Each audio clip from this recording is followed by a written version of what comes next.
Hey there, it's Mike from QuickNode, and today I'm going to show you how to build a crypto exchange. In particular, we're going to build a central limit order book exchange. Now, you probably know a bunch of limit order book exchanges already. For example, NYSE, NASDAQ, and the CME are also order book-based exchanges. In crypto, we have things like OpenBook and Phoenix, which are examples of limit order book-based exchanges. So what is a limit order? A limit order is where you bid to buy an asset only up to a certain price, or where you ask to sell but only above a certain price. An order book is where those lists of buys or sells or bids and asks are stored, and the central part just means that order book is stored in some central location. In this case, that location is going to be the Solana blockchain, which is itself decentralized. I know, it's a little bit weird. A crypto exchange can be used to sell stocks, bonds, commodities, or any other kind of tokenized asset. The other model for a crypto exchange is an automated market maker, or AMM. In an AMM, there are no limit orders. Every order is filled immediately at the current price. You'll probably know some existing AMMs on Solana, like Orca and Radium. We're not going to build an AMM today. We're going to build a traditional order book-based exchange. A traditional order book-based exchange is better at discovering current pricing. If we were launching new assets that don't have a lot of liquidity around them, we might prefer to use an AMM. So by the end of this tutorial, you'll know how to build your own crypto exchange. You'll know how bids or buys or asks or sells come into the system, how bids and asks are matched with each other, how to store that list of bids and asks, which is actually a little bit easier than what you'd think. And yeah, you'll know how a real crypto exchange works. I should probably mention a couple of prerequisites first. You should already know the escrow or swap program. That's going to show you how to make a Solana program that receives, stores, and sends tokens. And if you haven't done that, I'll throw a link in the notes so you can go off, do that, then come back to this video and then build an exchange. We use two tokens throughout this, NVDAx, which is NVIDIA stock, and USDC, which is a stable coin. NVDAx will be our base token, and USDC will be our quote token because we want to quote in a nice stable asset like USDC. So Maria runs this exchange and she wants to make money from fees. So the first thing she's going to do is create a market for NVDAx over USDC. So she's going to run initialize market, specify the NVDAx and USDC mint addresses, a fee in basis points, 25 basis points is 0.25%, a minimum increment size, in other words, a tick size, and also a minimum order size. Maria is also going to create an order book. Now, an order book is actually a pretty big account, so it's easier if we make this client side. So it's going to live in a separate account. It's going to be pretty big because it needs to store all those orders, and it's going to be updated separately from the market. Oh, by the way, it probably seems natural to have those lists of buys or bids or asks or sells as vectors or arrays. But vectors or arrays get really slow the bigger your order books get. So as more buys come in to insert a new buy, you have to move all the other buys down the list, and that takes way too long. So the smart thing to do is use a tree structure. In our case, we're using what's called a crit bit tree.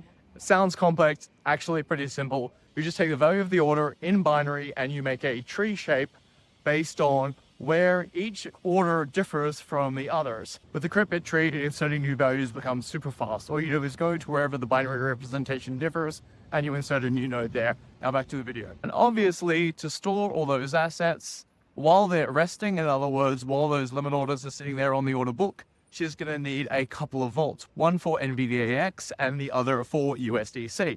Also, to store her fees, she's going to want a fee vault as well. So let's make all of those and let's make them owned by the market so the market has authority to move assets out of those vaults. Next, we have Alice, Bob, and Carol, who are actually going to trade on this market.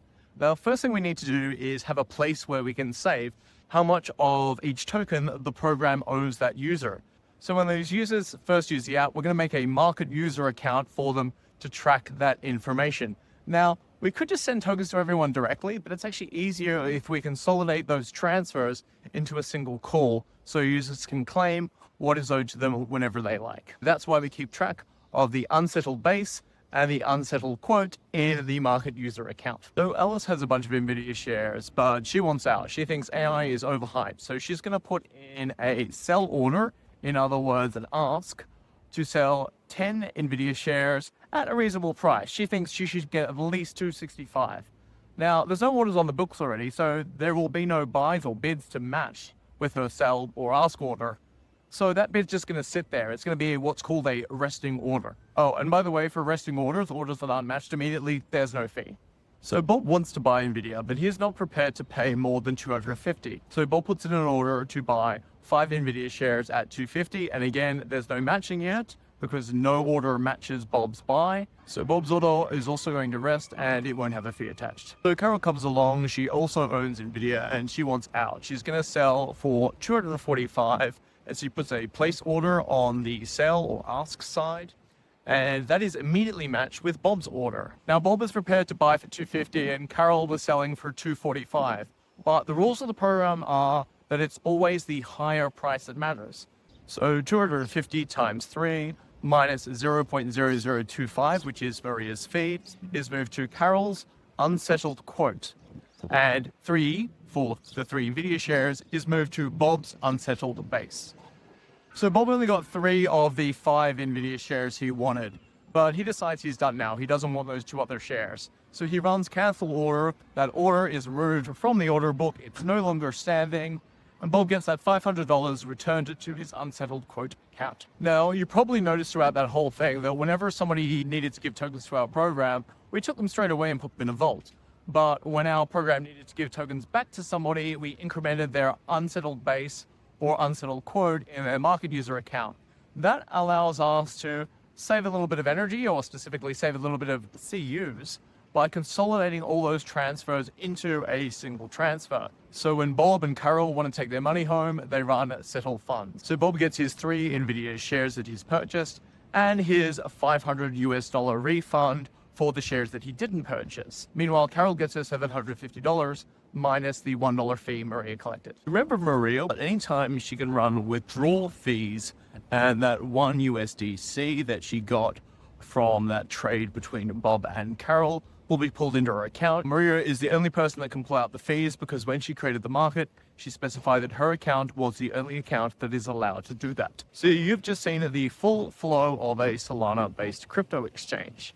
You've seen how orders come in, how they stand in the system, how they're stored in a tree, and how they're matched to each other. You've seen how we store those unsettled base and quote tokens for every user account so we can consolidate that into a single transfer later on when people claim their tokens. We've seen how partial matches work and how cancels work if you want part of your order back, and we've seen how admins make fees from running markets.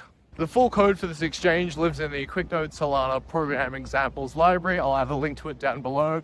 And if you follow, subscribe, whatever the appropriate thing is for wherever it is you're watching this, then you can see all the upcoming videos we have on building financial software on Solana. That includes vault strategies, that includes automated market makers, that includes betting markets, and pretty much anything else. So if you're interested in building financial software on Solana, go subscribe, and I will see you in the next video.